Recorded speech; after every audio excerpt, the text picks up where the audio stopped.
Shalom. Shalom malam bagi kita semua, Bapak, Ibu, Saudara-saudari yang dikasihi oleh Yesus Kristus. Jumpa kembali dalam acara kebaktian kebangunan rohani oleh konsep dengan satu tema, I will go to share Jesus. Saya mau menyapa sahabat-sahabat konsep yang sudah bergabung malam ini, baik melalui media Zoom, Facebook, maupun YouTube. Ada beberapa nama jemaat yang sudah dicatatkan di sini, saya ingin mau sebutkan satu persatu. Dan bila mana belum disebutkan, ya kita akan berarti itu sudah mewakili ya. Pertama saya ingin menyapa jemaat Yerusalem Puruk Cahu.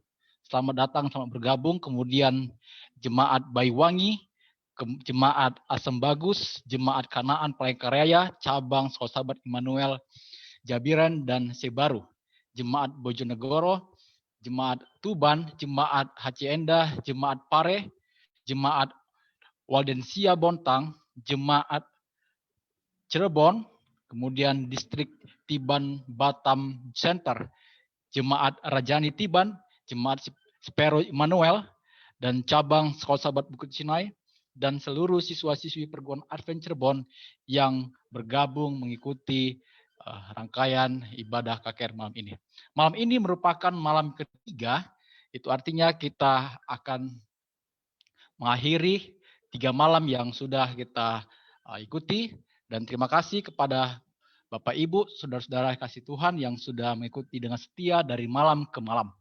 Adapun rangkaian malam ini kita akan ikuti adalah pertama protokol dibawakan oleh saya sendiri, Pendeta Muda Meropa Sitorus. Kemudian kita akan dengar lagu buka dibawakan oleh Distrik Rajani Spiro Batam dengan judul Keselamatan dalam versi Midley.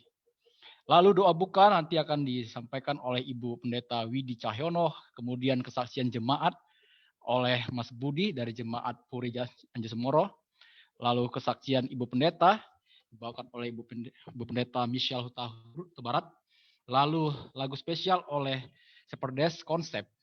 Motivasi rohani dibawakan oleh Pendeta Muda Erwin Pasaribu. Lalu kita akan adakan ruang tanya jawab, nanti akan dipandu oleh Pendeta Muda Jeremy Hutajulu. Dan sebelum kita mendengarkan khotbah yang akan disampaikan oleh Pendeta Muda Jimmy Huta Barat, kita akan menyanyikan lagu tema I Will Go yang dipandu oleh para konsep. Dan lagu tutup nanti akan disampaikan oleh ucapan syukur oleh konsep sendiri dan doa tutup oleh Ibu Pendeta Juta Sembon. Untuk memulai ibadah kebaktian kebangunan rohani kita malam ini, mari kita mulai dengan bernyanyi. Ya, lagu buka akan dibawakan oleh Distrik Rajani Spiro dari Batam. Kepada operator dipersilakan.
sana, lagu surga yang amat merdu.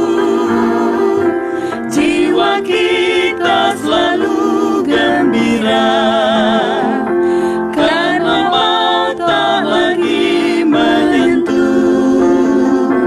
Di mata yang indah, segera kita jumpa di sana.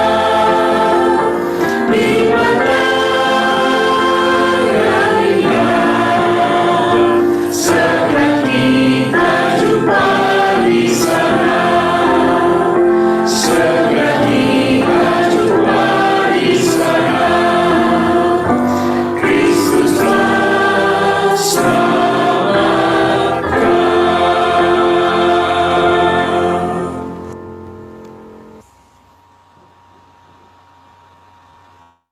Amin. Baik, membuka ibadah KKR ini, kita akan dipandu doa buka oleh Ibu Pendeta Widi Cahyono. Dipersilakan. Mari kita sama-sama bersatu di dalam doa. Maha besar Tuhan yang bertata di dalam kerajaan surga yang baik, kami bersyukur kepadamu Tuhan, untuk petang hari ini Engkau boleh kembali bersama-sama dengan kami mengikuti acara KKR. Tuhan, sepanjang KKR ini biarlah Tuhan boleh memberkati kami, memimpin kami sehingga kami bisa mengikuti KKR ini dengan baik. Kami juga secara khusus berdoa bagi pembicara pada malam hari ini Tuhan, biarlah kuasa Tuhan boleh bersama-sama dengan dia. Tuhan, kami juga berdoa untuk jaringan internet yang kami gunakan, biarlah semuanya boleh berjalan dengan baik Tuhan, sehingga kami semua boleh mengikuti acara KKR ini dengan baik tanpa kurang suatu apapun juga. Bapa, ampuni kami Tuhan dari segala salah dan dosa kami. Di dalam nama Tuhan Yesus kami berdoa. Amin. Amin. Baik, di waktu ini kita akan mendengarkan kesaksian jemaat yang dibawakan oleh Mas Budi dari Jemaat Puri Anjas-Moro. Dipersilakan. Selamat malam, salam Bapak Ibu semuanya. Saya ingin memberikan kesaksian saya. Saya dulunya dari Katolik, terus waktu nikah itu dapat istri dari Islam.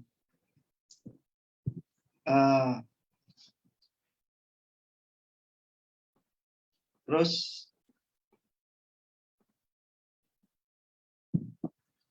waktu nikah saya nikahnya secara Islam tahun 2012.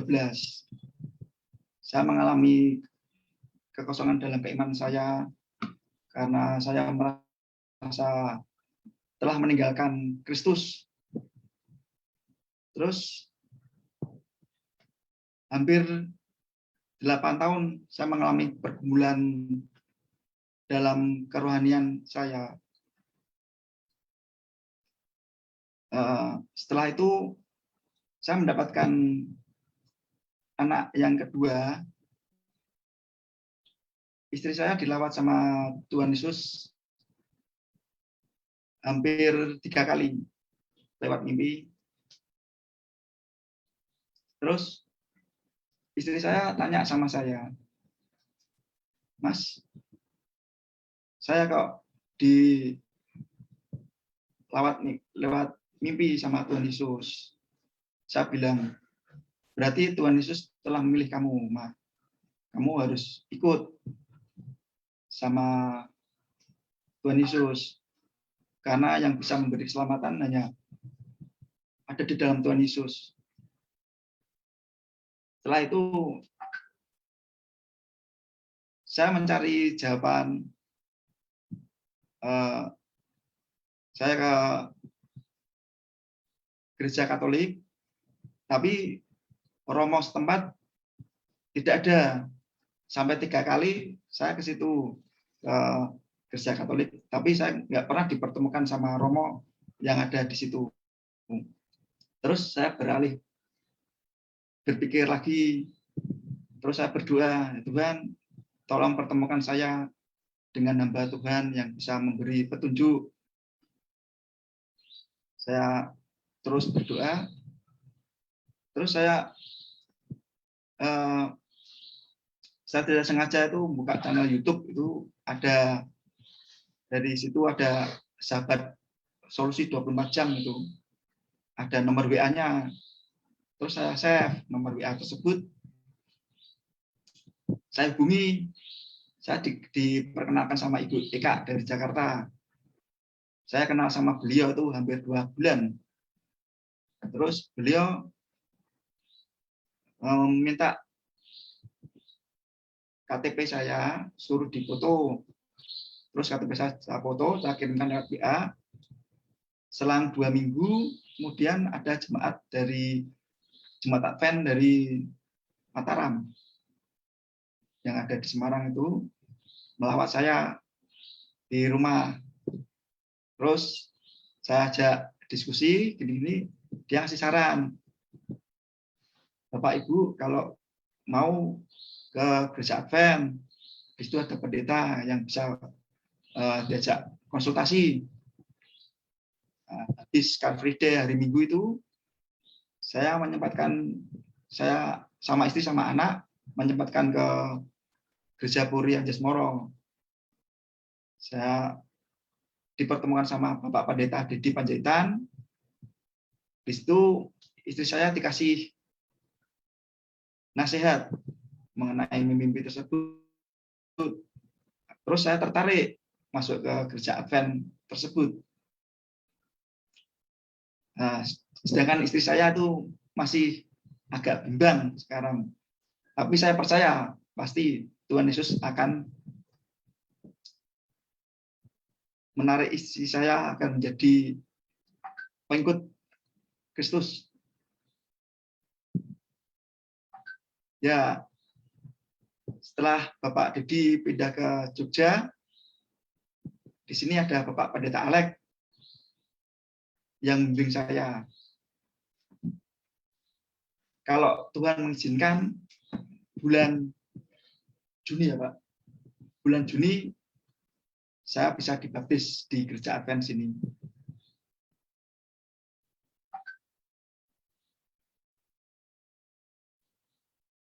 Ya, cukup sekian kesaksian dari saya. Selamat malam semuanya Bapak Ibu. Terima kasih. Tuhan berkati. Amin. Terima kasih Mas Budi yang sudah membagikan kesaksiannya malam hari ini. Kita doakan ya dengan tuntunan kuasa Tuhan ya melalui pendeta muda Alexander yang akan menuntun untuk menerima baptisan yang kudus ya. Baik, kita berikutnya mengikuti kesaksian Ibu Pendeta yang dibawakan oleh Ibu Pendeta Michelle Huta Barat.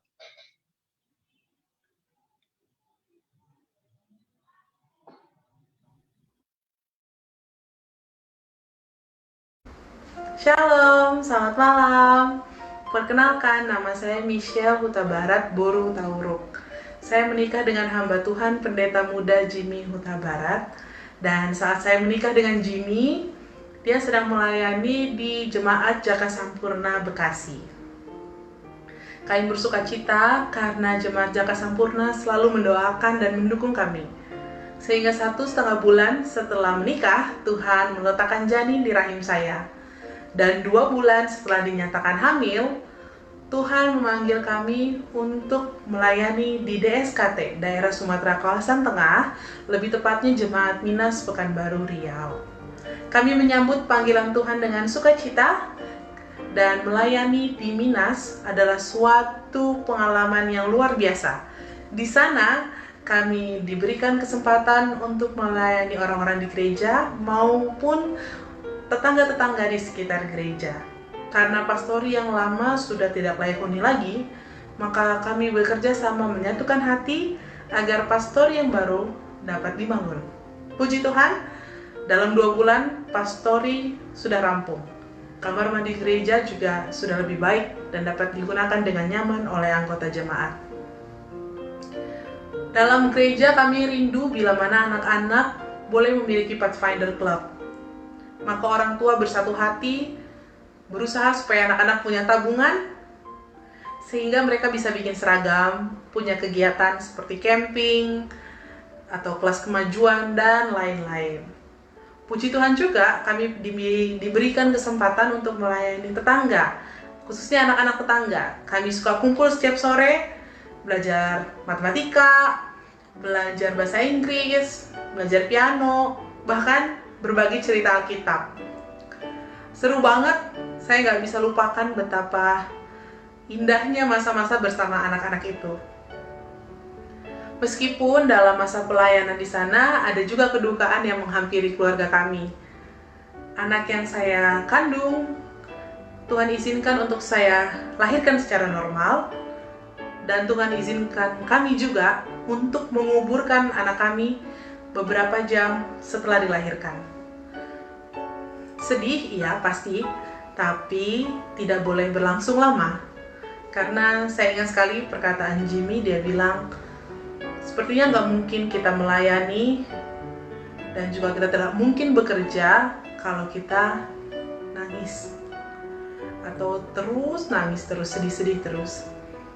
Saya setuju, lalu kami harus berdiri lagi tegap melayani sesama manusia untuk kemuliaan bagi nama Tuhan.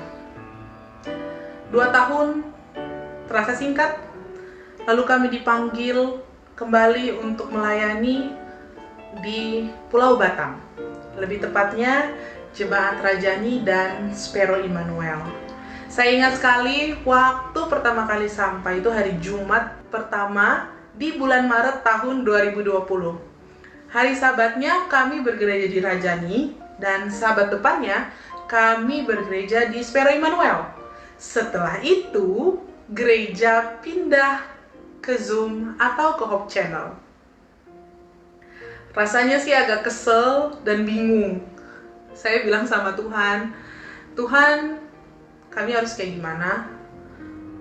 Kami nggak tahu caranya, cari jiwa di tempat dan waktu yang serba terbatas. Terus gimana caranya melayani anggota jemaat saat kami tidak bisa bertemu muka dengan muka? Yang saya ingat, ada jawaban di hati saya seperti ini. Bukan kamu yang cari, tapi aku yang cari. Bukan caramu, tapi caraku. Walaupun sedikit ragu, tapi saya coba mengimani.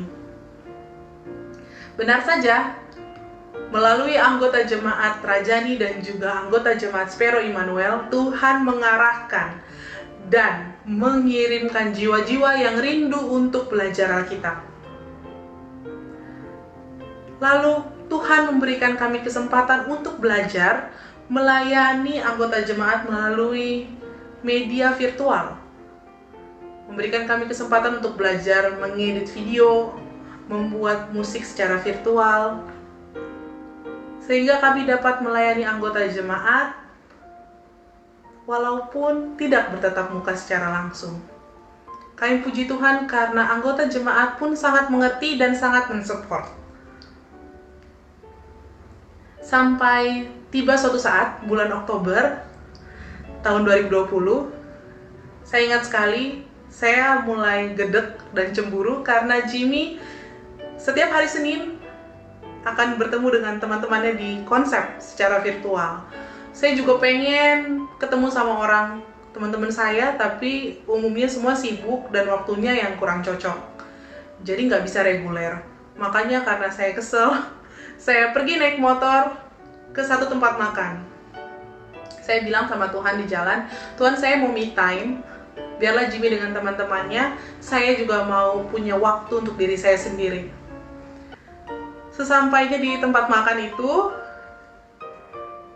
belum masuk ke restoran, saya sudah melihat seorang anak yang lagi kelaparan. Dia nangis, tapi papanya hanya senyum-senyum. Saya sudah bilang sama Tuhan kalau saya mau me time.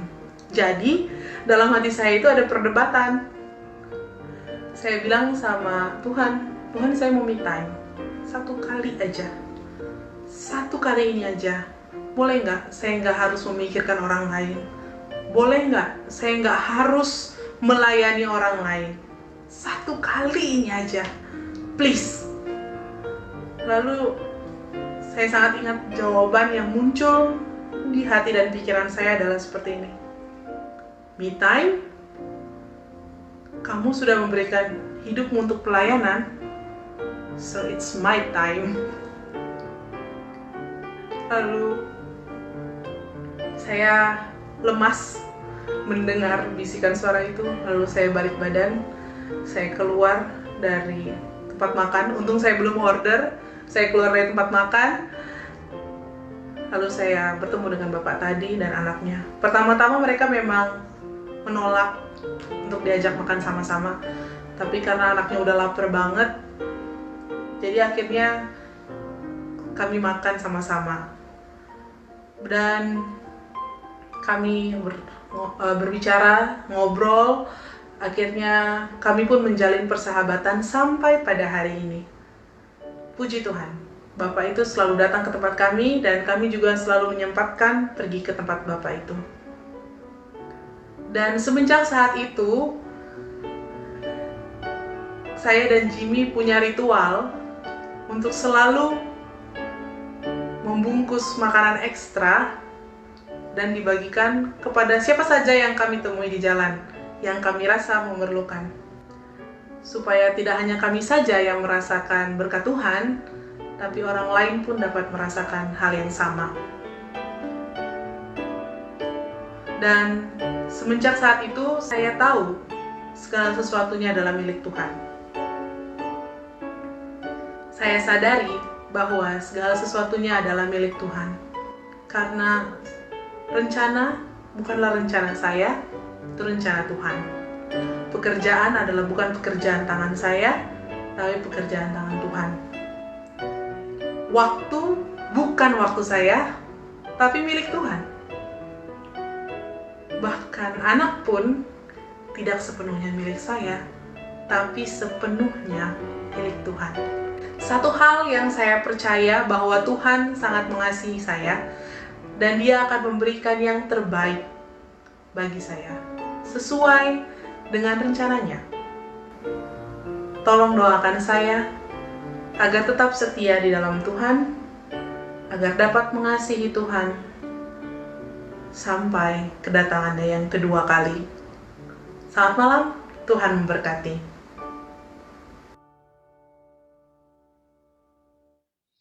Amin. Terima kasih Ibu Pendeta Michelle Huta Barat yang sudah membagikan kesaksian yang begitu indah yang boleh kita dengarkan, menguatkan kita semua bahwa segala sesuatu yang kita miliki sesungguhnya itu adalah milik Tuhan. Baik, waktu ini kita akan dengarkan lagu spesial yang akan dibawakan oleh Seperdes Konsep. Operator, silakan untuk tayangkan.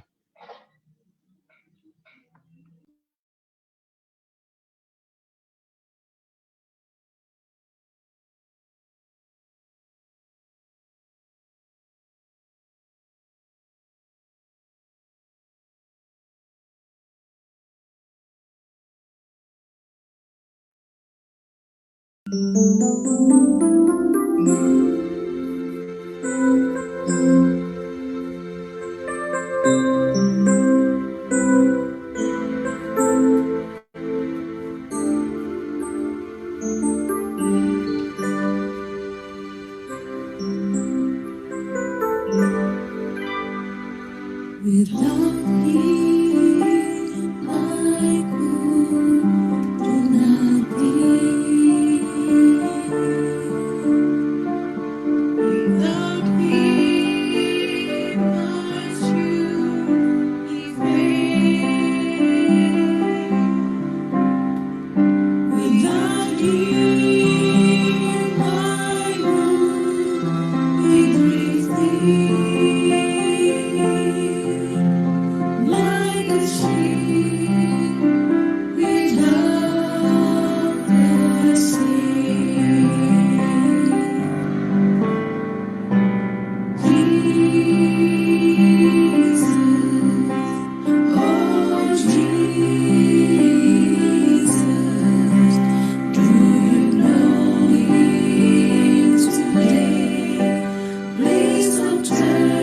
Tuhan, terima kasih untuk lagu pujian yang baru saja kita dengarkan, ya, dan dibawakan oleh Seperdes Konsep, ya, di mana para istri pendeta-pendeta, ya. Jadi kalau misalnya belum ada di situ yang belum punya istri, ya segera punya istri ya, supaya nanti ditambahkan lagi anggota Seperdesnya. Baik, kita akan mengikuti motivasi rohani yang akan dibawakan oleh pendeta muda Erwin Pasaribu. Silakan. Baik, shalom. Selamat malam bagi kita semua. Apakah suara saya terdengar? Ya, terdengar pendeta, silakan. Oke, baik. Terima kasih. Baik, izinkan saya pada malam hari ini untuk share screen.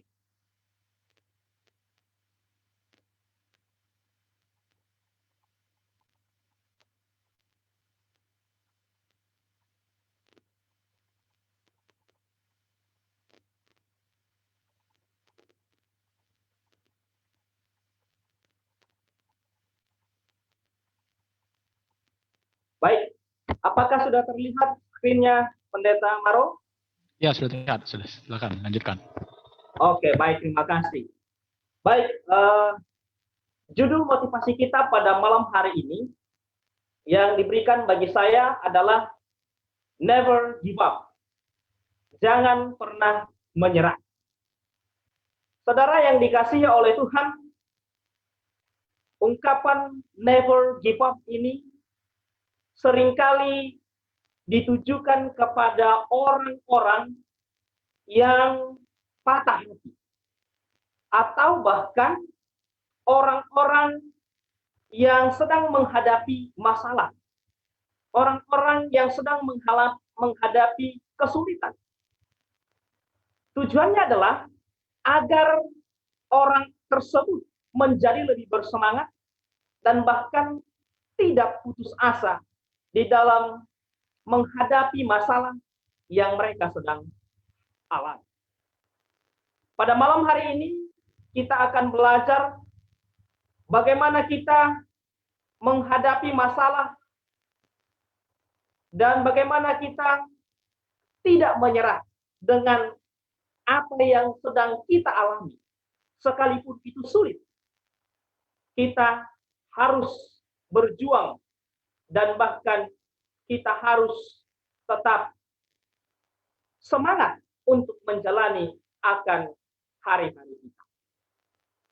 Baik, Bapak Ibu yang dikasihi oleh Tuhan, kalau kita lihat di zaman sekarang ini, di akhir-akhir ini, banyak orang yang mengalami depresi dan juga putus asa. Dan bahkan banyak orang menyerah dengan hidupnya. Oleh karena penyebabnya adalah kurangnya pengharapan di dalam Tuhan. Dan bukan hanya bagi orang banyak, tapi bagi sebagian umat Tuhan juga mengalami hal yang seperti ini.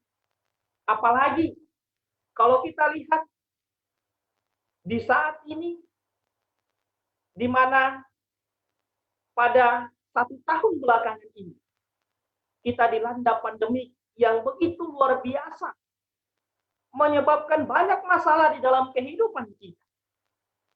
Kemarin ketika saya hendak menyusun akan pelajaran ini, saya coba cari-cari di Google berapa banyak sih terdampak manusia atau orang Indonesia yang mengalami tidak lagi bekerja. Berita ini mengatakan bahwa kurang lebih 10 juta orang di saat ini mengalami pengangguran. Kenapa? Oleh karena adanya pengurangan-pengurangan dari perusahaan, di mana pandemi ini membawa banyak masalah terhadap masyarakat. Dan bukan hanya itu, pandemi ini juga membawa masalah yang lain. Apa itu? Selain daripada masalah kesehatan oleh karena virus, tapi masalah mental. Kenapa masalah mental? Karena mereka mengalami apa? Depresi. Sehingga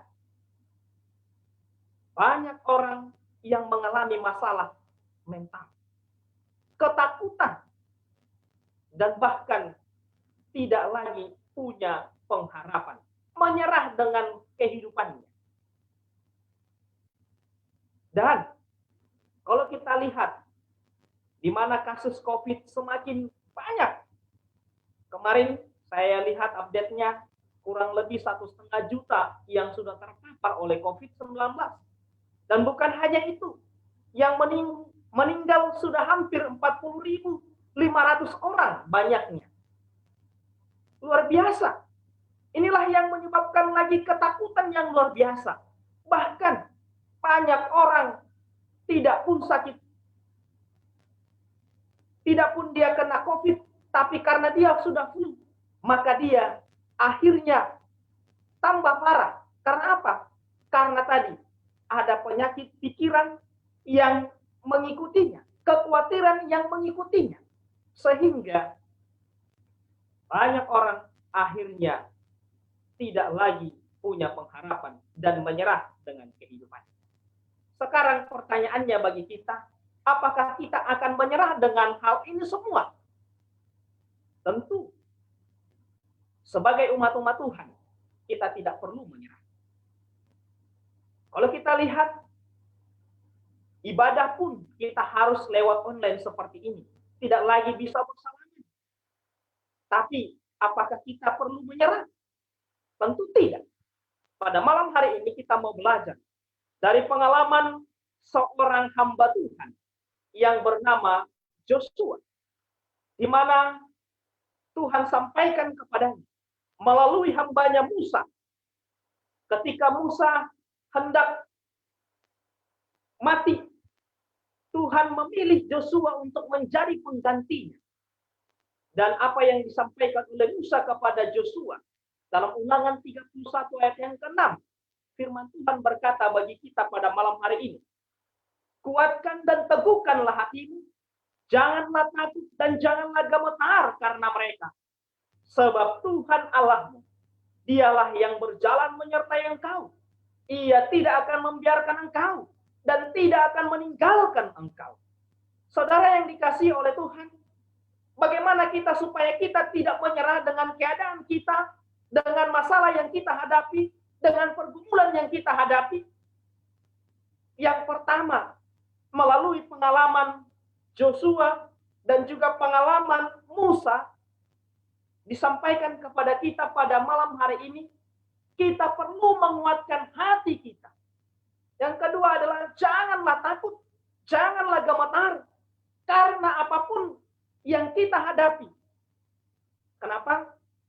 Karena firman Tuhan katakan bagi kita pada malam hari ini, sebab Tuhan Allahmu, Dia akan berjalan menyertai engkau.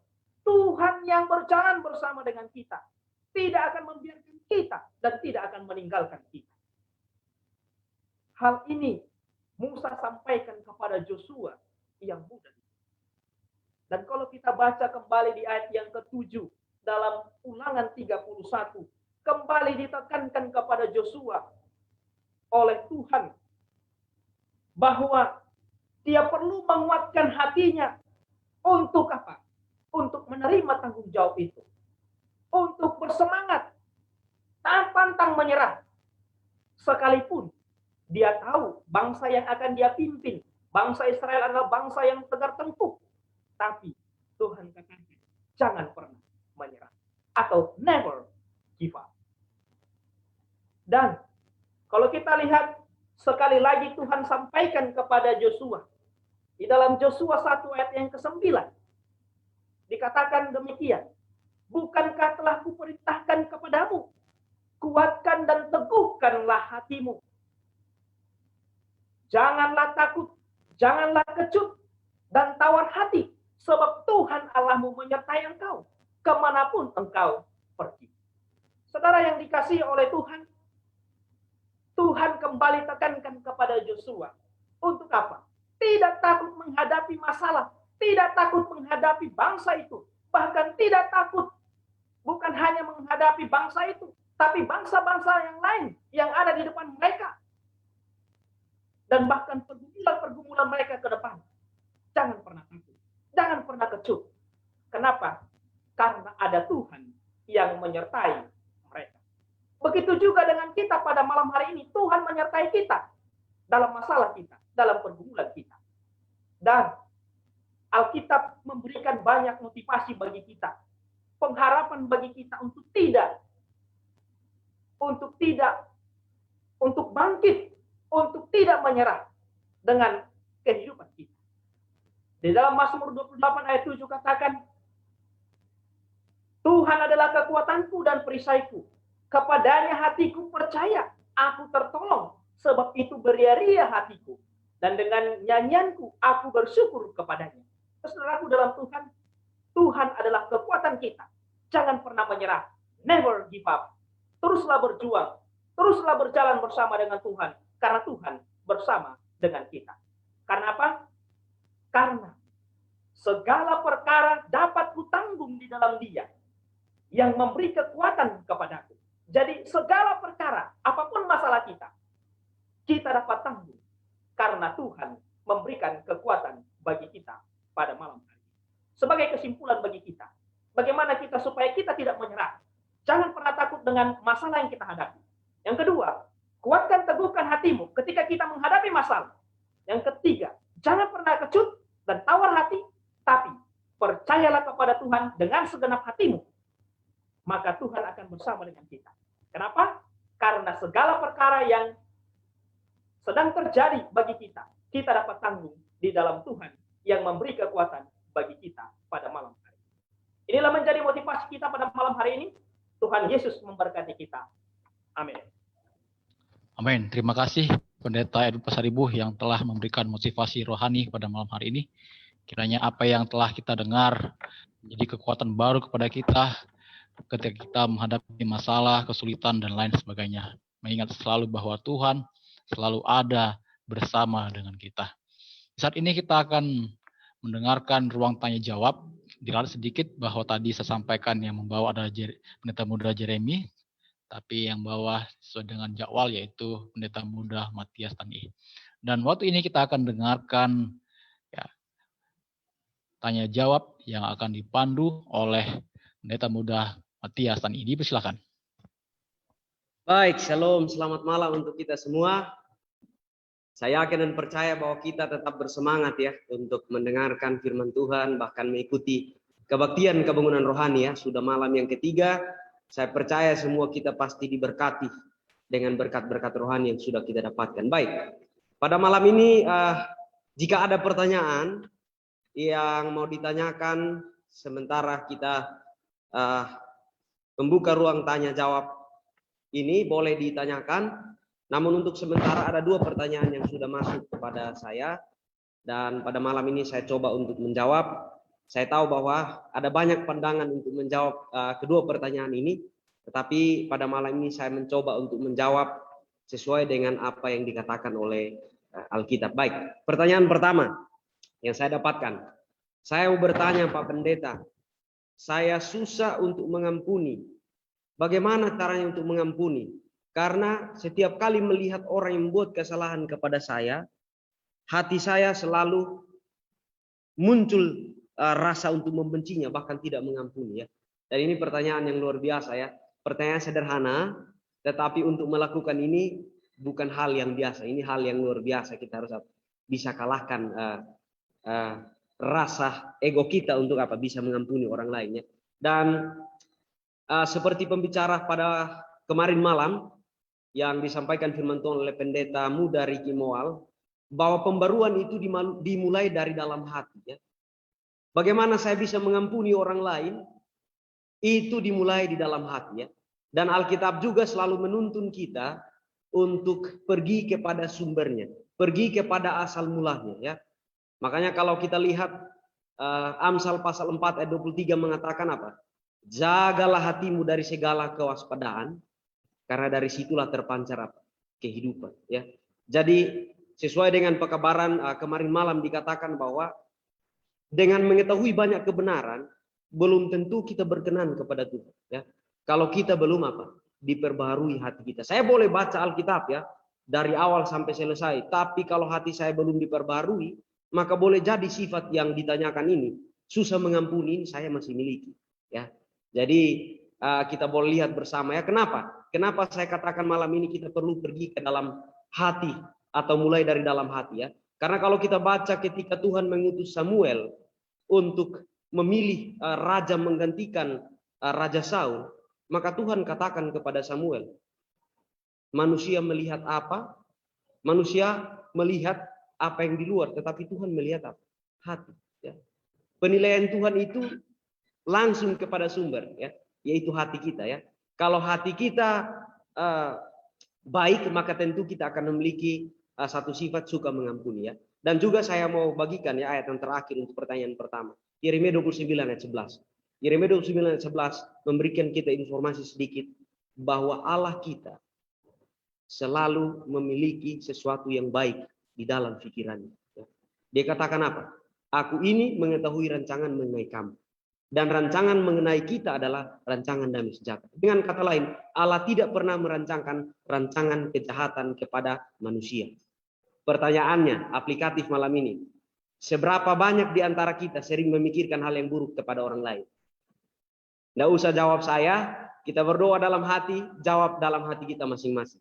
Karena yang tahu sekarang ini dalam hati kita, saya tidak suka sama siapa, saya benci sama siapa, saya susah mengampuni siapa, itu yang tahu hanya kita dengan Tuhan.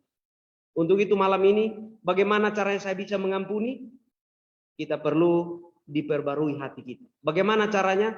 Pengkhotbah kita kemarin malam mengatakan kita perlu memiliki satu hubungan yang baik dengan Yesus. Saya masih ingat ya, ketika di UNE salah satu dosen mengatakan begini. Masalah sosial terjadi ketika masalah kerohanian seseorang bermasalah dengan Tuhan. Ya. Dan itu jelas ya. Kalau hubungan saya dengan Tuhan tidak baik, maka mengampuni orang lain pun jadi susah. Ya. Jadi itu mungkin yang bisa saya jawab untuk pertanyaan yang pertama. Kalaupun kurang, biarlah Roh Kudus yang menyempurnakan. Ya. Baik, pertanyaan yang kedua. Bagaimana membuat keputusan yang benar, Pak Pendeta? Ya. Karena sekarang saya lihat kadang pemimpin juga membuat keputusan yang tidak tepat dan benar. Baik, ini pertanyaan yang luar biasa juga ya. Masih ada terkait dengan ayat yang pertama, dengan pertanyaan yang pertama juga ya. Baik, kalau ditanya keputusan yang terbaik, yang benar itu seperti apa? Maka kembali lagi saya katakan kita sebagai orang beriman, final decision ya, keputusan terakhir bukan berdasarkan perasaan, tapi berdasarkan kitab suci. Ya. Itulah makanya Alkitab dalam bahasa Inggris kan Bible ya, B-I-B-L-E ya. Kalau saya boleh berikan akronimnya, maka B-I-B-L-E artinya B yang pertama basic, I yang kedua instruction, B yang ketiga book, L living in, lalu yang terakhir huruf E adalah earth. Ya. Jadi Bible adalah buku instruksi dasar hidup di bumi. Ya. Jadi dengan demikian, ini adalah produk sorga. Kalau ada masalah di bumi, selesaikan pakai produk sorga. Kalau undang-undang di bumi boleh jadi, itu dibuat oleh kesepakatan manusia. Boleh jadi ada kekurangan. Tapi ketika keputusan kita buat sesuai dengan firman Tuhan, pastinya itu tepat dan benar, menyenangkan hati Tuhan, dan orang lain juga akan terberkati melalui keputusan yang kita buat. Ya, untuk itulah makanya ayat Alkitab di dalam Mazmur 119 ayat 105 mengatakan apa? Firman-Mu itu pelita bagi kakiku dan terang bagi jalan. Lalu Mazmur 119 ayat yang ke-11 mengatakan apa? Dalam hatiku aku menyimpan janji-Mu supaya aku jangan berdosa terhadap Engkau. Ya. Bagaimana cara membuat keputusan yang benar? Keputusan apapun yang kita buat, keputusan yang paling paten dan benar adalah sesuai dengan firman Tuhan. Ya. Mungkin ini yang bisa saya bagikan. Terima kasih. Selamat malam. Tuhan Yesus memberkati kita. Amin. Terima kasih Pendeta Muda Matius Tani yang sudah memandu dalam diskusi tanya jawab ya. Baik, kita akan masuk dalam seksi khotbah yang akan dibawakan oleh Pendeta Muda Jimmy Huta Barat. Tapi sebelumnya kita akan dengarkan lagu tema kita I Will Go yang dibawakan oleh Konsep.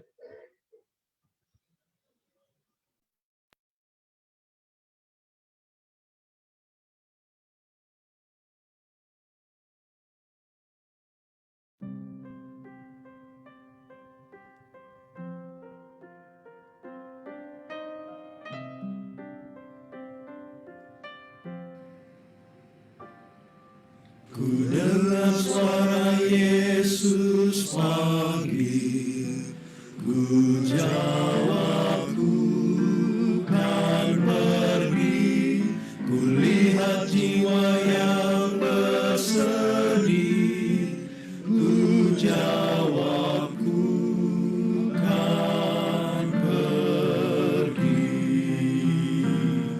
Pergi beritakan kabar kasih, bagikanlah pengharapan, dan bila aku lemah, Yesus menolongku, karena keputusanku kan beri.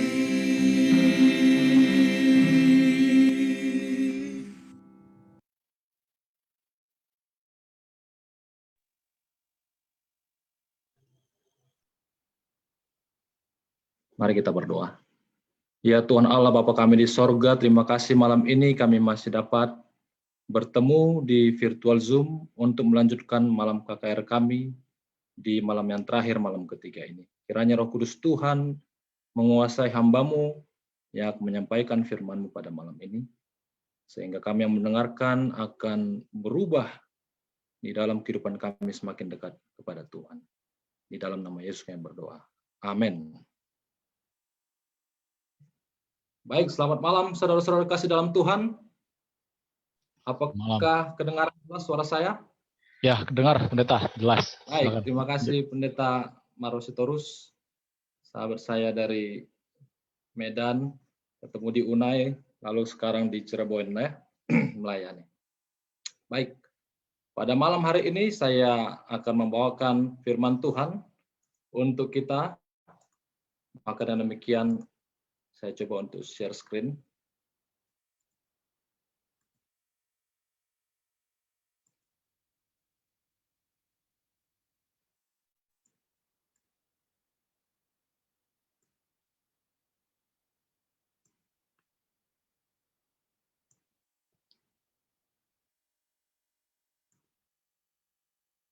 Ya, baik. Apakah sudah kelihatan? Ya, sudah terlihat. Sudah, silakan lanjut. Oke. Sebagai judul khotbah KKR pada malam hari ini yang dibawakan oleh konsep adalah Jesus is the Gospel. Ya, apa artinya? Yesus yang adalah Injil itu sendiri. Dan malam yang pertama kita sudah menyaksikan bersama-sama. Malam kedua juga yang dibawakan oleh Pendeta Ricky. Malam pertama Pendeta Abi. Sahabat-sahabat saya ketika di Unai dulu, kami tergabung dalam Kohen atau organisasi paduan suara, dan sekarang sudah tersebar di jemaat-jemaat yang ada di Uni Indonesia Kawasan Barat. Ada 10 daerah, wilayah, dan juga conference yang terjadi di UIKB ini, yang ada di UIKB, dan semua kami tersebar di sana ya. Baik, pada malam ini kita dipertemukan melalui wadah konsep ini untuk melanjutkan firman Tuhan. Jesus is the gospel. Sesungguhnya Injil itu sudah ada dalam Perjanjian Lama yang tercatat dalam Kejadian 3 ayat 15. Ya, di mana di sana dikatakan, aku akan mengadakan permusuhan antara engkau dan perempuan ini, antara keturunanmu dan keturunannya. Keturunannya akan meremukkan kepalamu dan engkau akan meremukkan tumitnya. Ya, di mana manusia berdosa pada saat itu mereka harus mati oleh karena akibat dosa. Tapi Yesus ditentukan pada saat ini untuk mati nanti ketika dia datang, lahir, besar, bertumbuh, dan mati di kayu salib, menebus manusia dari dosa-dosanya. Ya. Itulah Injil yang pertama yang disampaikan di dalam kitab Perjanjian Lama atau di dalam Alkitab yang kita sering baca. Dan itu disebut dengan proto-evangelium. Ya. Jadi ada istilah ini, proto-evangelium. Jadi kalau saudara-saudara membaca Alkitab, menemukan kata Injil, yang pertama sekali sebenarnya Injil itu terdapat di dalam Perjanjian Lama sudah ada, bukan hanya di Perjanjian Baru saja ya. Kalau kita lihat Matius, Markus, tapi sesungguhnya dalam perjanjian lama. Baik.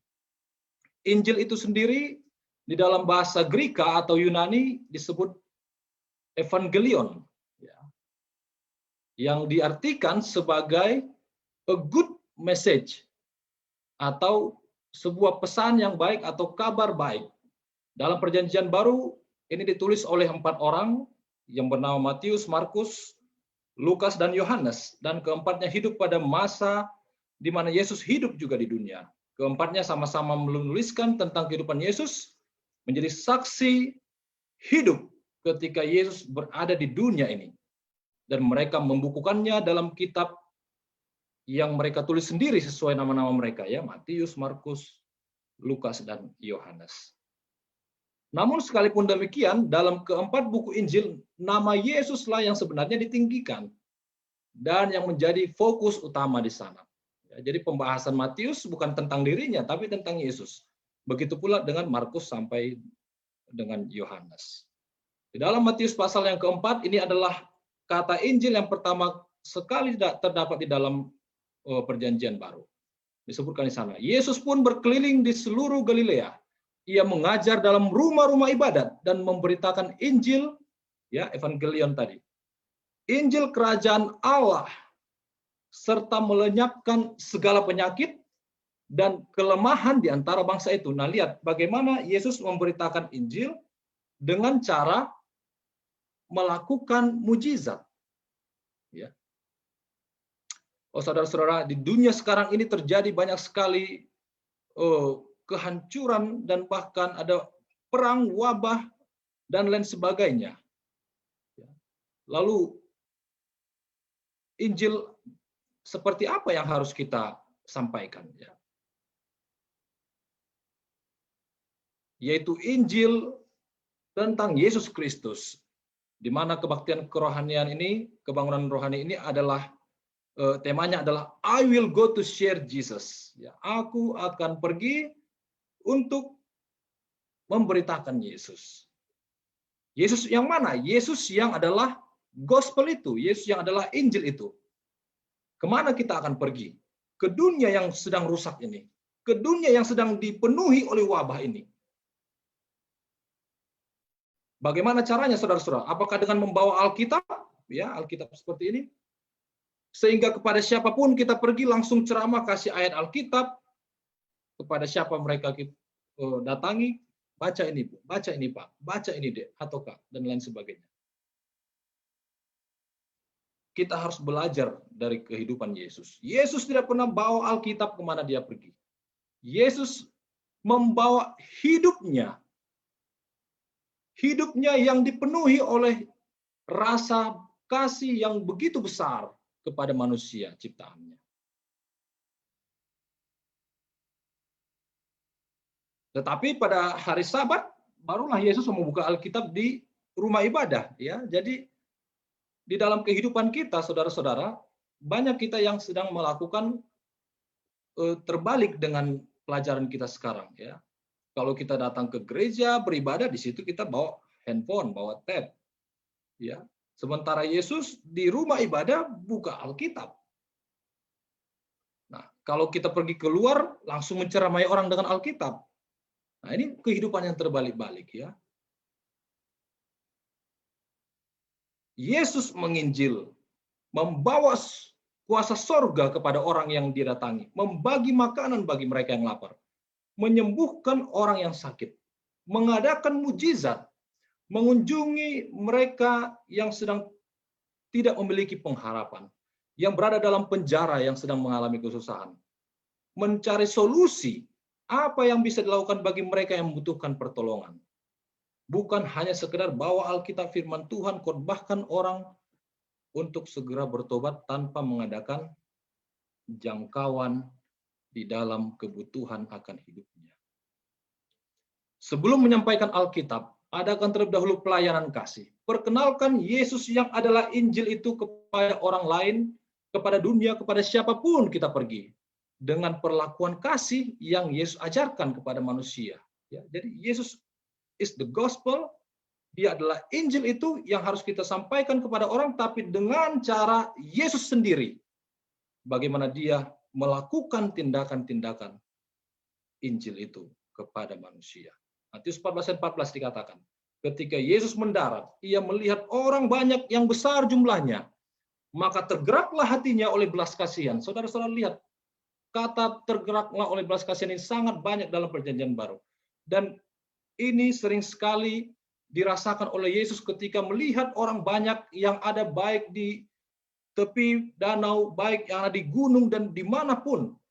Yesus tergerak oleh belas kasihan kepada mereka dan ia menyembuhkan mereka yang sakit. Inilah yang Yesus lakukan untuk menyampaikan Injil.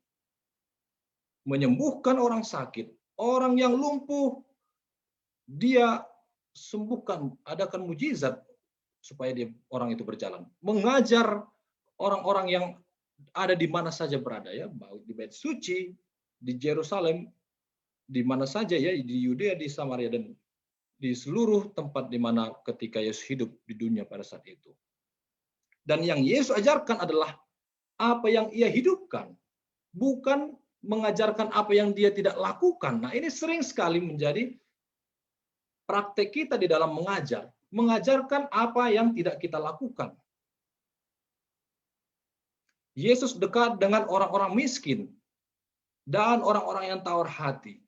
Saudara-saudara, kunci keberhasilan dalam menginjil, to share Jesus to others, ya, adalah untuk mingle.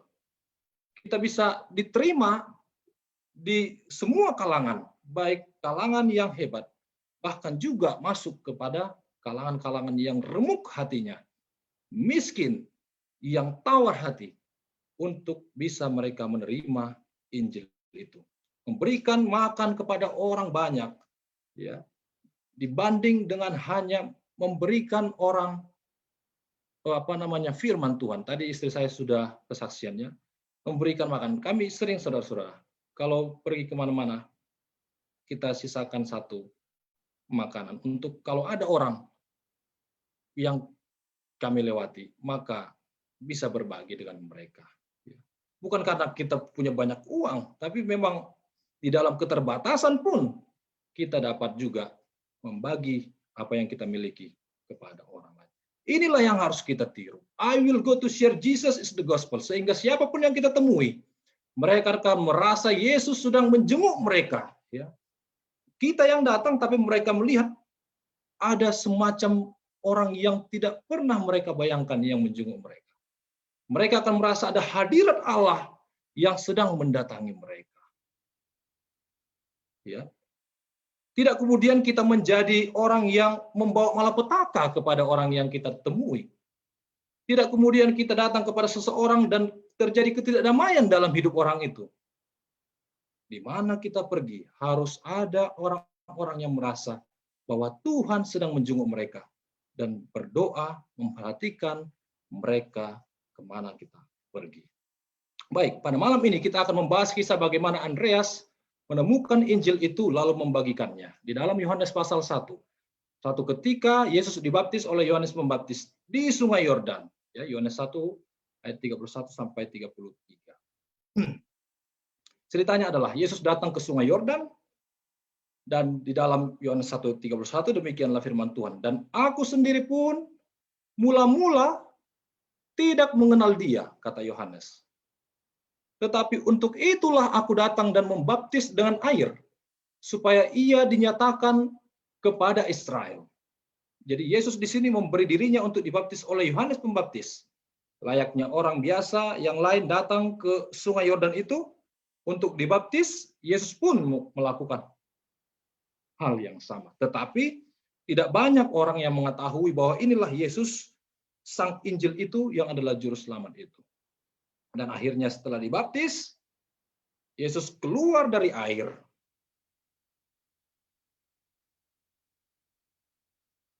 Dan mengapa Yesus perlu dibaptis? Dijawab di dalam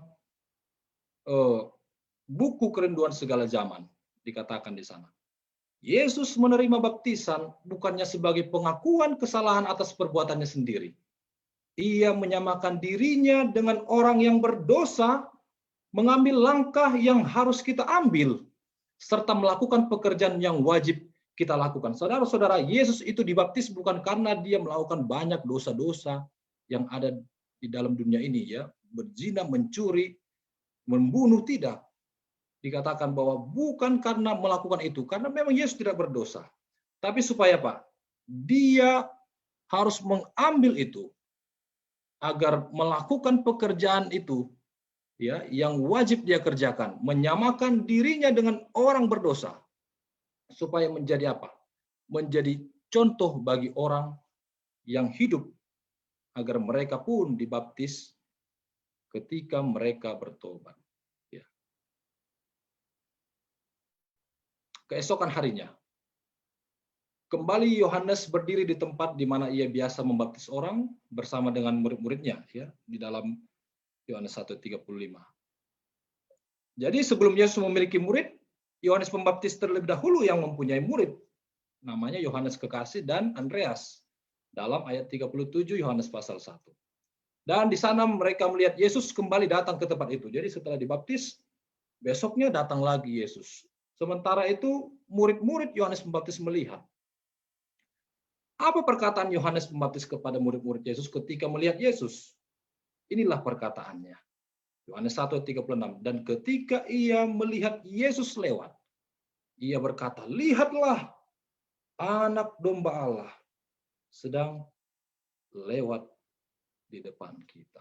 Saudara-saudara, ini yang dikatakan oleh Yohanes kepada dua muridnya. Dalam perjanjian lama, anak domba itu merujuk kepada Yesus Kristus yang akan mati ganti manusia yang berdosa tadi. Itu dalam Kejadian 3:15 tadi, ya, yang harusnya kita mati, tapi Yesus itu sendiri yang akan mati.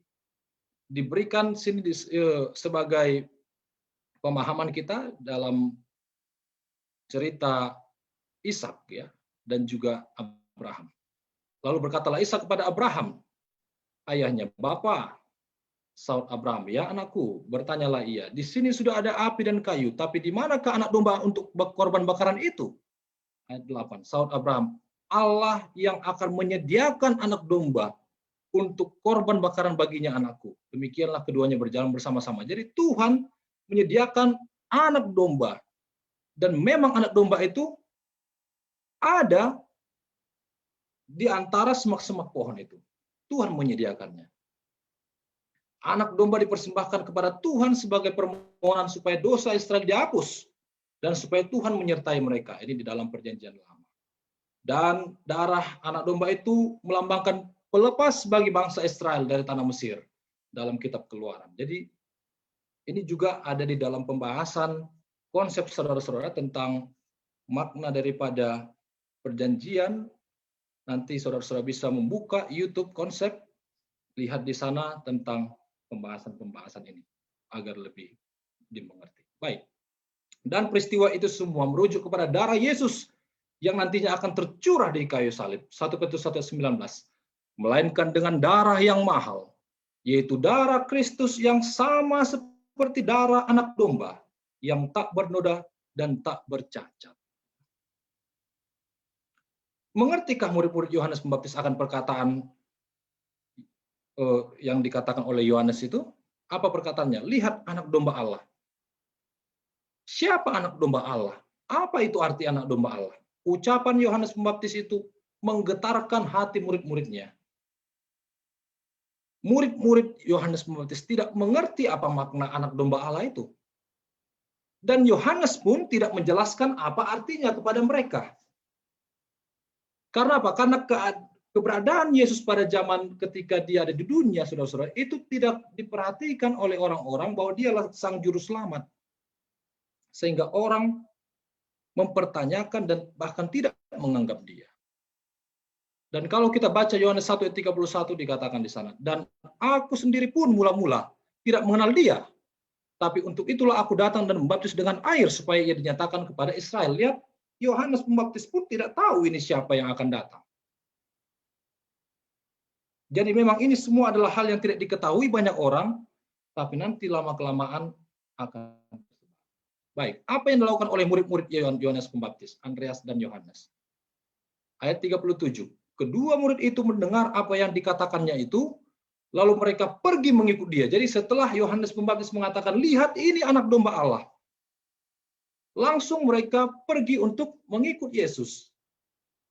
Menjadi hal yang sangat luar biasa karena pertama sekali mereka ini tadinya adalah murid-murid dari Yohanes itu sendiri. Tapi ketika Sang Mesias datang, menunjukkan dirinya, dia katakan, inilah anak domba Allah. Lalu mereka pergi mengikuti dia. Dan guru mereka pada saat itu berganti menjadi Yesus. Maka dengan demikian, apa pelajaran rohaninya? Yohanes menyarankan agar murid-muridnya itu menjadi murid-murid Yesus. Saudara-saudara, siapa kita yang ada di Zoom ini seorang guru? Mari kita mengajarkan kepada anak-anak didik kita untuk menjadikan Yesus sebagai guru mereka. Beralih dari kita sebagai guru, sekarang menjadi Yesus. Sekalipun Yohanes Kekasih dan Andreas bingung mengapa Yohanes Pembaptis mengatakan dialah anak domba Allah, tapi dalam kebingungan itu mereka datang dan mengikut Yesus. Dalam ayat 31 dikatakan, kedua murid itu mendengar apa yang dikatakannya itu, lalu mereka pergi mengikut Yesus. Ya, jadi mereka nggak melawan. Lihat anak domba Allah ada di depan mereka, mereka pergi ikut Yesus diam-diam. Dengan perasaan kagum dan dorongan dari dalam hati, Andreas dan Yohanes berusaha berada di belakang Yesus sambil mengikuti dia. Ya, ini Yesus sebenarnya tahu mereka sedang mengikutinya. Dikatakan dalam ayat 38. Tapi Yesus menoleh ke belakang. Ia melihat bahwa mereka mengikuti dia. Lalu berkata kepada mereka, apakah yang kamu cari? Kata mereka kepadanya, Rabi, artinya guru, di manakah engkau tinggal? Jadi Yesus bertanya kepada mereka, apa yang kau cari ikut-ikut denganku? Bukankah itu seharusnya guru yang harus engkau ikuti? Ya. Yesus bertanya kepada setiap orang yang mau mengikut dia, apa yang kamu cari? Begitu juga dengan kita, saudara-saudara. Ketika kita mau mengikut Yesus, apa yang mau kita cari untuk dalam mengikut Yesus? Apakah kita cari harta ketika kita datang mengikut Yesus? Apakah kita cari seluruh kehidupan yang ada di dunia ini ketika kita mengikut Yesus? Apa yang kita cari ketika kita datang mengikut Yesus dari belakang? Banyak orang di dalam perjanjian baru ketika Yesus hidup di dunia mengikut Yesus dengan motivasi yang lain. Mengikut Yesus karena ada makanan nanti yang Yesus akan berikan kepada orang lapar. Mengikut Yesus karena nanti akan disembuhkan oleh orang. Bagaimana dengan saudara dan saya? Apakah mengikut Yesus dengan sebuah syarat atau mendapatkan hal-hal tertentu? Pada saat ini, Yesus mau memastikan jawaban kedua orang itu, apakah mereka tulus untuk mengikutinya. Tetapi pertanyaan Yesus ini tidak dijawab oleh mereka. Justru mereka bertanya, Guru, di manakah engkau tinggal? Ya, apa arti daripada pertanyaan mereka ini? Mereka sedang ingin mengetahui banyak hal tentang Yesus. Mereka rindu mengetahui di mana Yesus itu tinggal, tidur, mempersiapkan pelayanannya. Lalu Yesus berkata, marilah dan kamu akan melihat. Mereka pun datang dan melihat dia, di mana ia tinggal. Dan hari itu mereka tinggal bersama-sama dia. Waktu itu kira-kira pukul 4. Saudara-saudara, ketika kita sudah mengikut Yesus, kita mau tinggal di dalam Yesus. Kita akan tinggal nanti bersama dengan Yesus di surga, bila mana kita mengikut dia dengan setia. Mengapa mereka bertanya, di mana engkau tinggal? Kepada Yesus. Dikatakan di dalam buku Roh Nubuat, karena Andreas dan Yohanes Kekasih, di dalam buku Roh Nubuat, Yohanes si penginjil dikatakan, ya, Yohanes Kekasih. Mereka didorong oleh perasaan yang tidak tertahankan. Mereka sangat ingin berbicara banyak dengan Yesus. Mereka sangat kagum kepadanya dan mau supaya bisa tinggal bersama-sama dengan Yesus. Di mana dengan tinggalnya mereka dengan Yesus, mana tahu juga nanti ada keluarga yang akan mengenal Yesus. Saudara-saudara, ketika kita, saya dan saudara tinggal dalam Yesus, maka pasti akan ada orang-orang yang kita juga bisa jangkau. Untuk mereka pun bisa tinggal di dalam Yesus, tidak terkecuali keluarga kita masing-masing. Dan itu dibuktikan oleh Andreas. Dalam Yohanes 1 ayat 40, salah seorang dari keduanya yang mendengar perkataan Yohanes lalu mengikut Yesus adalah Andreas, saudara Simon. Jadi Andreas ini punya saudara, ya, yaitu Simon Petrus. Ini pelajaran tadi malam. Bagaimana Simon Petrus bertobat. Ya. Dia membawa, malam pertama maksud saya, sorry. Dia membawa kabar tentang Yesus kepada Petrus. Andreas tidak mau mengikut Yesus sendirian saja. Dia mau ajak saudaranya. Setelah menemukan Injil itu, Andreas membagikan kepada saudaranya. Dia katakan dalam ayat 41, kami telah menemukan Mesias. Go to share Jesus. Membagikan Yesus. Yang adalah Mesias, yang adalah Injil, yang adalah Juru Selamat. Ketika Andreas sudah menemukan Yesus, hal yang paling berbahagia yang dia rasakan adalah ketika dia dapat menyampaikan Yesus kepada saudaranya sendiri. Bagaimana dengan saudara dan saya? Ada di sini yang senang membagikan Yesus kepada saudara kita? Boleh lambaikan tangan. Atau ada yang tidak mau menyampaikan Yesus? Biarlah hanya saya saja yang menikmati hidup dengan Yesus. Oh, saudara-saudara, itu egois. Yohanes 1 ayat 42. Andreas membawa Petrus kepada Yesus. Yesus memandang Petrus berkata, engkau Simon anak Yohanes, engkau akan dinamakan Kefas. Ini merupakan perkenalan pertama Petrus dan Yesus. Hanya pada saat ini, Petrus belum menjadi murid Yesus. Tetapi Yesus sudah memberikan kepadanya satu arti dari namanya, yaitu Petrus. Dan Petrus yang kita bahas pada malam pertama, dialah seorang rasul yang luar biasa, yang Tuhan gunakan untuk mengabarkan Injil kepada orang-orang yang ada di zaman itu. Matius 4 ayat 18 dan 20. Dan ketika Yesus sedang berjalan menyusuri Danau Galilea, ia melihat dua orang bersaudara, yaitu Simon yang disebut Petrus. Nah, disinilah Yesus memanggil dia. Tadi mereka sudah berkenalan, sekarang Yesus mau memanggil Petrus untuk menjadi muridnya, to share Jesus kepada orang lain. Mereka sedang menebarkan jala di danau, sebab mereka penjala ikan. Ayat 19, Yesus berkata, mari ikutlah aku, dan kamu akan kujadikan penjala manusia. Lalu apa yang terjadi? Oh, ditinggalkan.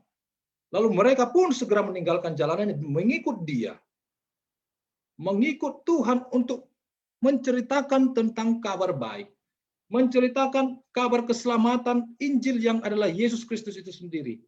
Yang adalah harapan pada masa itu kepada orang-orang yang sedang menunggu Yesus datang. Menjadi pengikut Yesus untuk mengabarkan Injil adalah sukacita bagi saudara dan saya. Bagaimana dengan kita? Apakah kita juga mau mengikuti hal ini, membawakan Injil kepada orang lain? Apakah kita mau, walaupun situasi yang sedang terjadi sekarang ini seolah-olah mengancam kehidupan banyak orang. Hal-hal yang terbatas membuat kita sulit untuk bergerak menyampaikan Yesus. Roma 1 ayat 16, sebab aku mempunyai keyakinan yang kokoh dalam Injil, karena Injil adalah kekuatan Allah yang menyelamatkan setiap orang yang percaya, pertama-tama orang Yahudi, tetapi juga orang Yunani. Lihat saudara-saudara, Injil adalah kekuatan Allah yang menyelamatkan. Jangan pernah menolak Injil, karena itulah yang akan menyelamatkan kita. Yesus itu sendiri yang adalah Injil, memberikan kepada kita keselamatan. Jangan biarkan mereka tidak mendengarkan Injil itu. Bagikan sama seperti Andreas dan Petrus membagikannya. Hendaklah tidak hanya kita yang menemukan penyelamat itu, tetapi juga orang lain. Bagikan dengan segera Yesus yang adalah Injil itu kepada orang lain. Dan setelah dibagikan, orang lain yang menerima akan mengerti tentang Yesus dan akan hidup baru di dalam Yesus. Ketika orang menerima Injil itu, mereka akan menjadi ciptaan yang baru. Pelajaran malam pertama. Dan bagaimana menjadi ciptaan yang baru? Perlu dilahirkan dengan kelahiran yang baru, dilahirkan kembali. Pelajaran kedua tadi malam. Dan dilahirkan bukan hanya dari air saja, tapi juga yang paling penting adalah dari roh. Banyak orang hanya dilahirkan dari air. Tidak ada perubahan dalam tabiat. Ya, sebagaimana yang Pendeta Matias Tani tadi sudah sampaikan dalam pertanyaan-pertanyaannya, tidak ada perubahan hati. Hanya mengikuti apa yang tertulis tapi tidak menghidupkannya. Ini berbahaya. Tadi malam sudah disinggung sedikit, tapi kita akan melihatnya lagi kembali pada saat ini. Di mana Yesus mau tidak hanya mengajak mereka yang dari golongan tinggi, golongan rendah maksud saya, layaknya Andreas dan Petrus, Yohanes, untuk menjadi muridnya, untuk menerima Injil, untuk juga membagikan Injil. Tapi Yesus juga pergi kepada orang-orang besar seperti Nikodemus. Yesus juga masuk kepada orang-orang itu. Dalam Yohanes 3:3 dikatakan, sesungguhnya jika seorang tidak dilahirkan kembali, ia tidak dapat melihat kerajaan Allah. Dalam ayat yang kelima, dilahirkan dari air dan roh. Apa yang dimaksud dengan dilahirkan kembali? Yang Yesus maksudkan adalah baptisan air seperti yang dilakukan oleh Yohanes kepada Yesus, ya. Tapi bukan hanya itu saja. Harus ada pembaruan hati yang tidak kelihatan tapi dapat dirasakan melalui perbuatan. Sebagai bukti dari baptisan Roh Kudus, inilah yang sering kita lupakan. Dalam Yohanes 3:8, angin bertiup kemana ia mau, dan engkau mendengar bunyinya, tapi engkau tidak tahu dari mana ia datang atau kemana ia pergi. Demikianlah halnya dengan tiap-tiap orang yang lahir dari roh. Apa yang dimaksud dengan angin? Yesus sudah menggambarkan pekerjaan Roh Kudus yang tidak kelihatan, seperti angin bertiup. Tidak bisa kita lihat angin, saudara-saudara. Kita hanya bisa rasakan. Dan tidak ada orang yang tahu di mana datangnya angin itu. Apakah dari atas, dari bawah, ya. Maka dengan cara seperti inilah Roh Kudus bekerja di dalam kehidupan orang yang menerima Yesus, dilahirkan kembali. Cara Roh bekerja itu secara diam-diam dan tidak kelihatan. Jadi kalau kita berpikir ketika kita bernyanyi kuat-kuat, saudara-saudara, pakai musik band dengan lantang, bersorak-sorak, lompat ke girangan, atau dengan berkhotbah teriak-teriak, dan lain sebagainya, apakah kita mengira pada saat itu Roh Kudus sedang bekerja? Sesungguhnya Roh Kudus angin bertiup secara diam-diam. Demikianlah halnya tiap-tiap orang yang lahir dari roh, maka Roh Kudus akan bekerja dalam hidupnya secara senyap dan diam. Tapi walaupun diam, hasilnya akan kelihatan jelas di mana orang-orang itu akan tunduk di bawah kuasa surga dalam melakukan prinsip kasih. Setelah mendengarkan perkataan Yesus itu, Nikodemus takjub. Dia berkata, bagaimana mungkin itu terjadi, Tuhan? Yesus menjawab dalam ayat 12. Kamu tidak percaya waktu aku berkata-kata dengan kamu tentang hal-hal duniawi. Bagaimana kamu akan percaya kalau aku berkata-kata dengan kamu tentang hal-hal surgawi?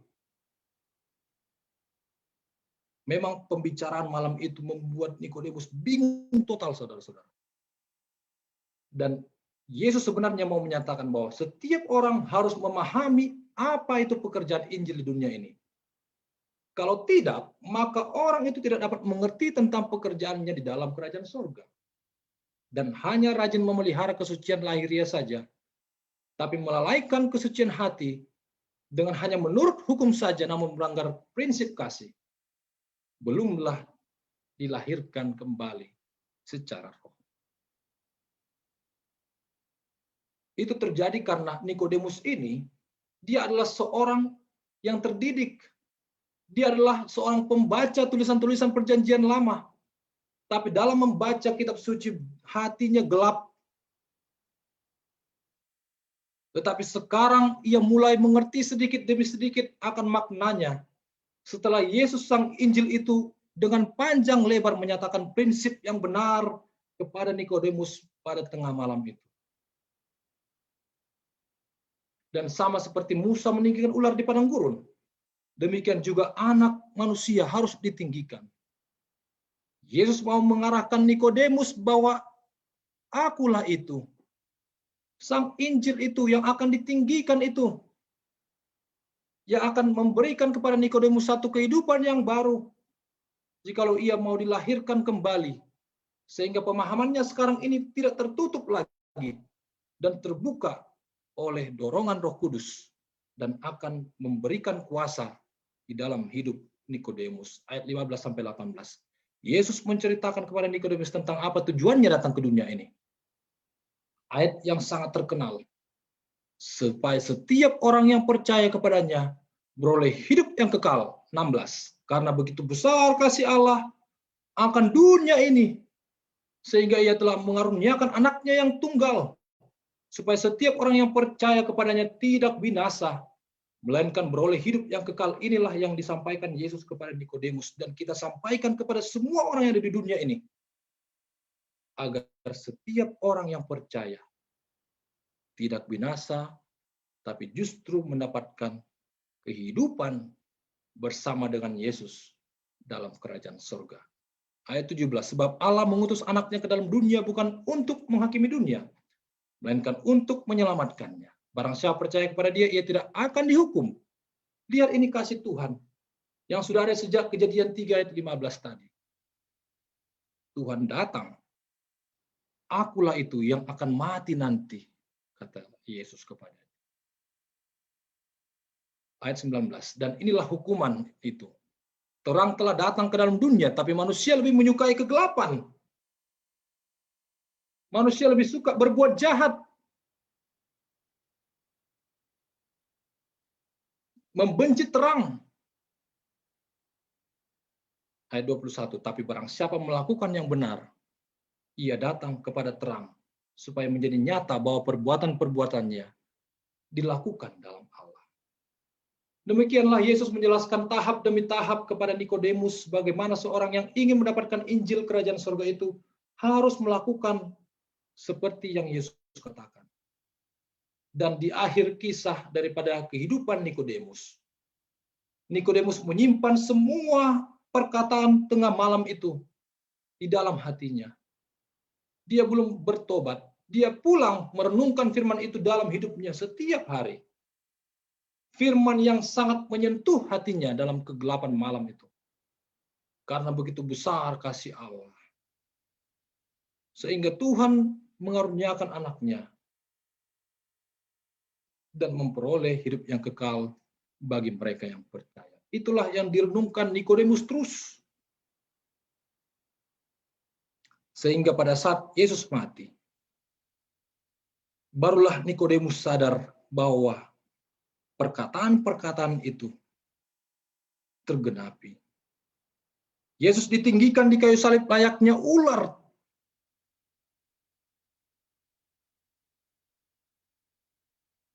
Nikodemus muncul di kubur Yesus membawa minyak. Yohanes 19 ayat 39. Juga Nikodemus datang ke situ. Dialah yang mula-mula datang pada waktu malam kepada Yesus. Ia membawa campuran minyak mur dengan minyak gaharu kira-kira 50 kati beratnya. Sama seperti Petrus.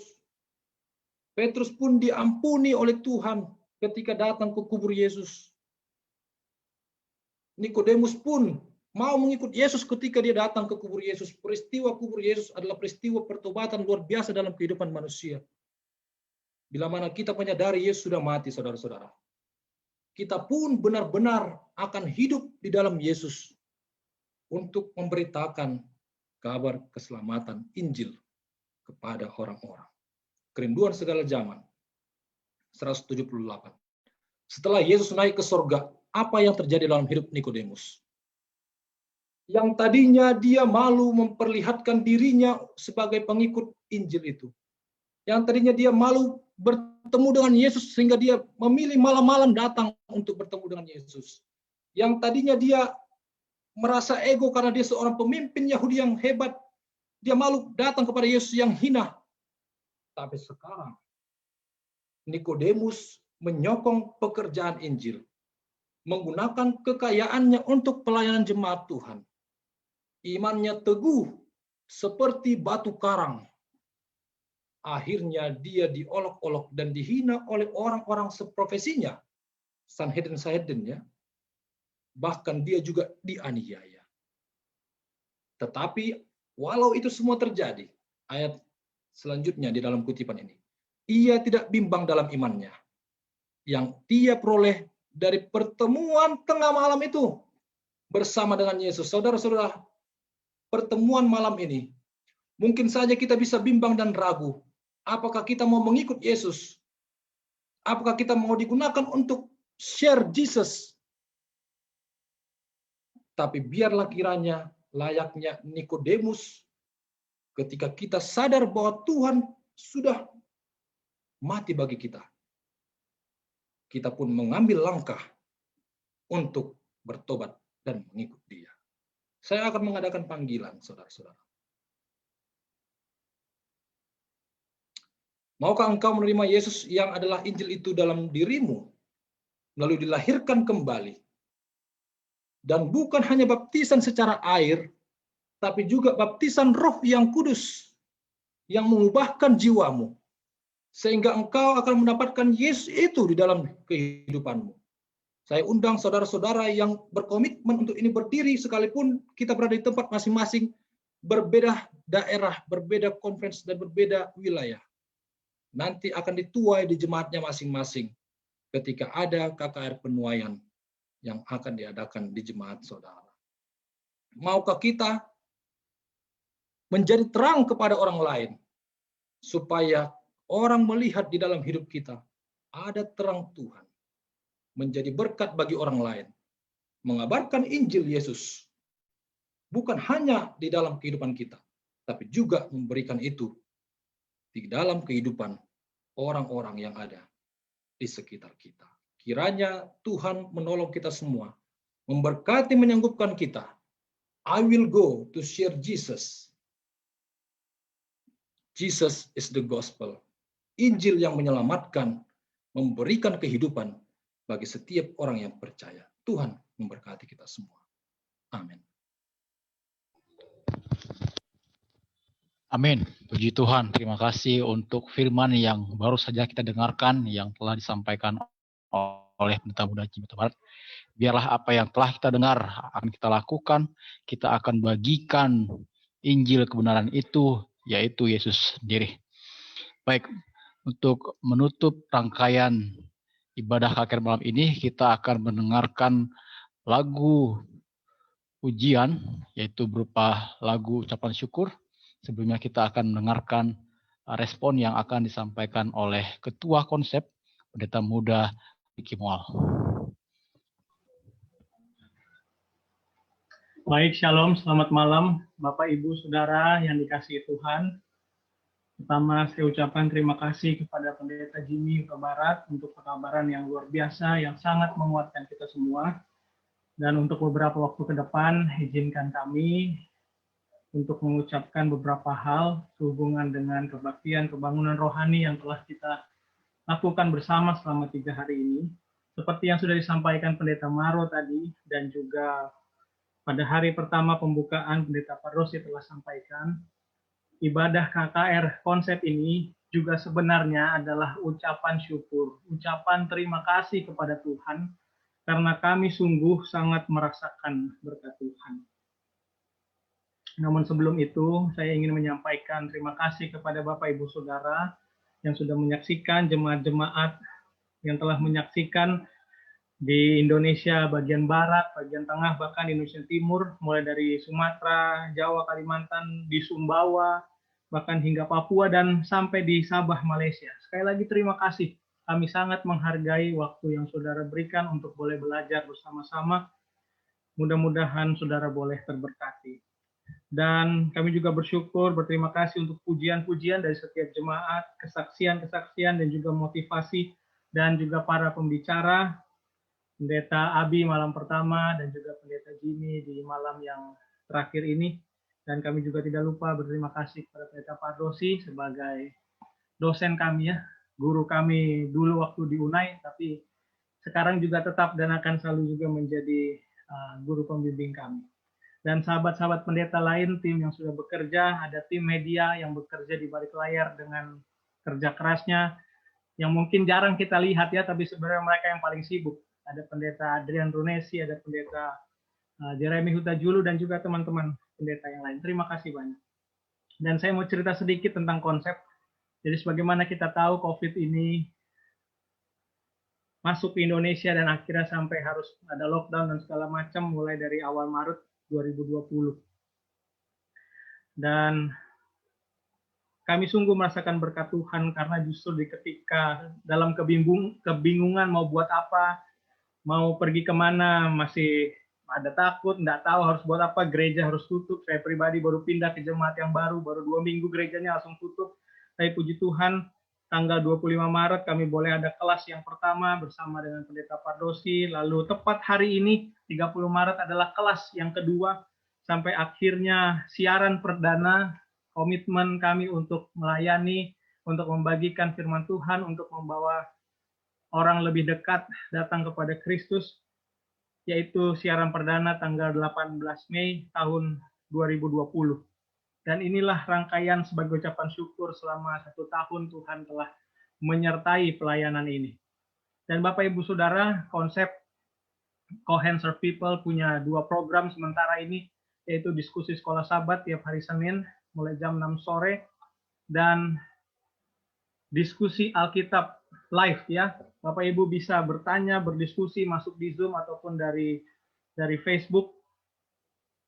Sudah lebih dari 50 pelajaran hingga sampai saat ini. Mulai dari perjanjian lama sampai buku perjanjian baru, banyak sekali pelajaran yang saya yakin saudara boleh terberkati ketika menikmatinya.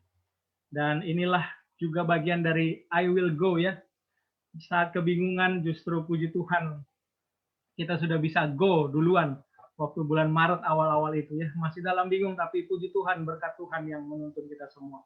Dan harapan kami cuma satu, nama Tuhan dimuliakan dan banyak jiwa boleh dibawa mengenal kebenaran. Itulah tujuan pelayanan ini. Itu yang saya bisa sampaikan, dan setelah ini kita akan mendengarkan lagu pujian yang adalah ucapan syukur kepada Tuhan atas kebaikan dan kemurahan Tuhan yang menuntun pelayanan konsep ini hingga 1 tahun dan hingga tahun-tahun yang ada di depan. Tuhan berkati kita semua.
Amin.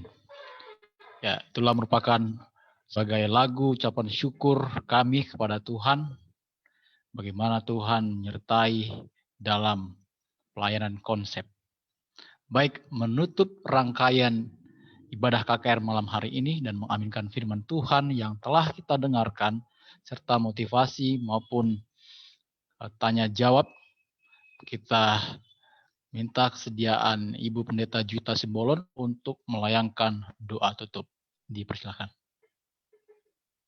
Kita sama-sama berdoa.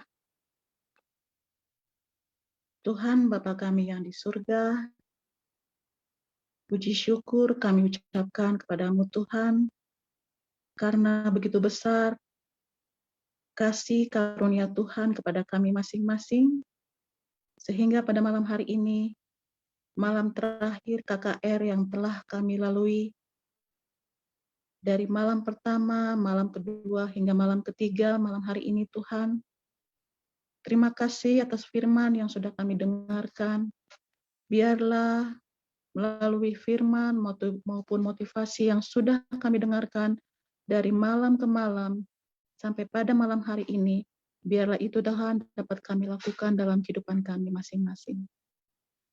Kami juga berdoa Tuhan kepada seluruh umat-umat Tuhan yang berada di Zoom ini. Kiranya Tuhan memberkati kami semuanya. Biarlah Engkau Tuhan yang selalu memberikan kepada kami semuanya, umat-umat Tuhan yang ada di Zoom ini, berkat, sukacita, damai sejahtera menjadi bagian mereka semuanya. Dan juga kami bersyukur atas firman yang sudah kami dengarkan pada malam hari ini. Biarlah kami boleh Tuhan pembawa firman Tuhan kepada umat-umat Tuhan yang kami jumpai dimanapun mereka berada. Berkatilah Tuhan kehidupan kami sepanjang malam hari ini. Biarlah kami Tuhan jangan hanya mendengarkan firman-Mu ini saja, tetapi Tuhan ajari kami Tuhan untuk boleh melakukan firman-Mu ini dalam kehidupan kami masing-masing. Dan juga biarlah Tuhan memberkati para hamba-hamba Tuhan yang sudah membawakan pelayanan di sepanjang KKR ini. Berkati mereka dimanapun mereka berada. Berkati pelayan-pelayan Tuhan ini, Tuhan beserta dengan istri dan anak-anak mereka. Berkatilah mereka Tuhan di dalam pelayanan mereka dimanapun mereka berada. Biarlah nama Tuhan dimuliakan. Biarlah pekerjaan Tuhan yang mereka lakukan Tuhan menjadi kepujian bagi kemuliaan nama Tuhan. Terima kasih Tuhan atas segala berkat, pimpinan, dan lindungan yang Kau berikan bagi kami. Berkati sekali lagi Tuhan umat-umat-Mu, dan biarlah kami boleh memperoleh sukacita, damai sejahtera menjadi bagian kami. Terima kasih Tuhan, ampunilah dosa kesalahan kami yang sudah kami lakukan dalam kehidupan kami ini ya Tuhan. Dengar doa kami ini ya Bapa, di dalam Yesus kami berdoa. Amin. Amin. Baik, tibalah kita di penghujung acara dalam rangkaian ibadah KKR Konsep. Terima kasih pada kita semua yang telah mengikuti dari malam ke malam. Semoga firman yang telah dibentangkan boleh tertanam di dalam hati kita dan akan menguatkan iman pengharapan kita di dalam Yesus Kristus. Malam hari ini kami juga mengundang kita semua untuk mengikuti kegiatan belajar Alkitab, diskusi secara live pada Senin malam, dan juga belajar sekolah Sabat. Boleh diikuti melalui channel kami, kunjungi di channel YouTube Cohen Serve People dan Facebook Cohen Serve dan juga Instagram. Baik, untuk seksi berikutnya kita akan ambil foto yang akan dipandu oleh Pendeta Muda Adrian Brunesi. Baik, boleh kita nyalakan kamera kita sebelum nanti kita boleh saling menyapa antara satu dengan yang lainnya. Boleh dinyalakan kameranya, kita akan foto bersama. Baik, silakan berikan tanda jempolnya ya. Oke. Kita foto ya. Saya tidak tahu ini ada saudara mungkin di ruang yang di mana, tapi usahakan tetap standby ya sampai saya bilang selesai. Oke, kita foto untuk bagian yang pertama. 1, 2, 3. Sekali lagi. Oke, 1, 2, 3. Oke, silakan saling menyapa. Nanti fotonya akan dikirim oleh gembalanya masing-masing atau dilihat di Facebook kami. Terima kasih. Selamat malam semua. Malam, terima kasih semua. Silakan di-unmute masing-masing. Semuanya, terima kasih. Selamat Selamat malam semua. Ibu Terima Pendeta kasih. Michel. Selamat malam. Salam keluarga Pak Hevin. Yang sudah lama tidak ketemu di gereja, ketemu di sini saja ya. Ya. God bless. Selamat malam Bapak Ibu Tauruk ya, dari Jawa Barat Conference ini ya. Pak Pendeta, Tuhan berkati. Ya, ya. Terima kasih Bapak Utauruk ya, terima kasih. Selamat malam Pak Utauruk. Selamat malam Pak Utauruk. Selamat malam Preti.